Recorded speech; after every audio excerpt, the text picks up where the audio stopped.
Madame la vice-présidente, mes chers collègues, le compte administratif est toujours un rendez-vous démocratique important de notre Assemblée puisqu'il permet de mesurer la mise en œuvre réelle, chiffrée, des engagements pris au moment du vote du budget. Et encore une fois, nous avons fait ce que nous avons dit que nous ferions.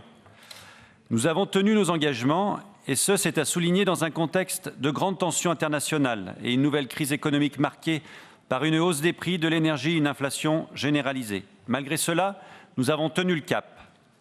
Je me souviens que lors des débats budgétaires en fin d'année 2021, nous avions essuyé un feu nourri d'attaques de nos opposants, nous expliquant que le niveau d'investissement record que nous fléchions pour les territoires n'était que de la communication et que la réalité nous rattraperait.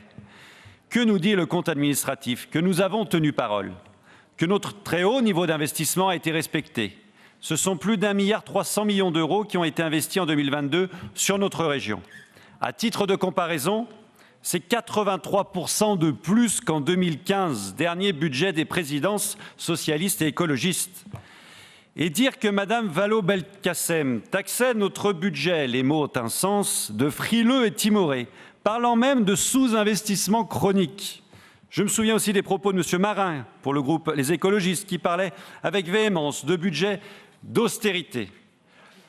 On l'a vu et entendu et encore aujourd'hui, rien ne trouve grâce à vos yeux, rien n'est bon dans tout ce que nous faisons, rien ne vous convient. Je regrette sincèrement que les élus d'opposition ne soient que dans cette caricature, dans l'excès, avec les pensifs habituels. Nous aurions fait plus, nous aurions fait mieux, nous aurions fait différemment, bien sûr. Mais quel dommage de ne pas l'avoir fait quand vous le pouviez.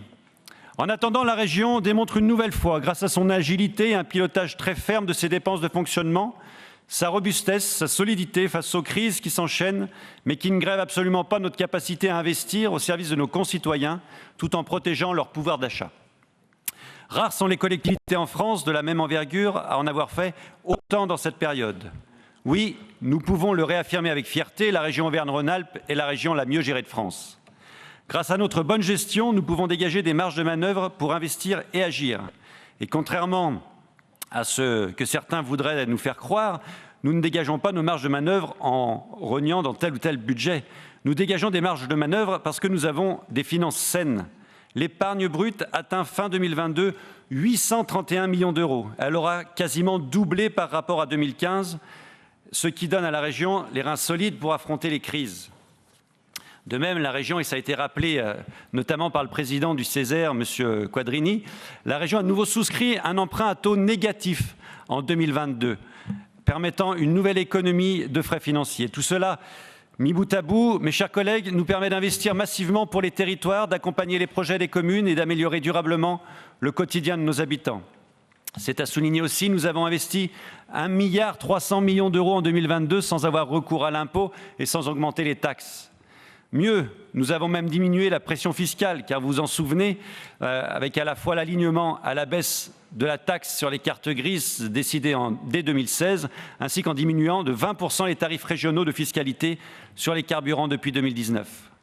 Enfin, grâce aux capacités de financement dégagées sur le fonctionnement, le ratio de désendettement de la région se stabilise à 3 ans et demi en 2022, ce qui en dit long sur notre bonne santé financière et qui nous permet de tenir nos engagements, de ne pas laisser de dettes supplémentaires à nos enfants et petits-enfants.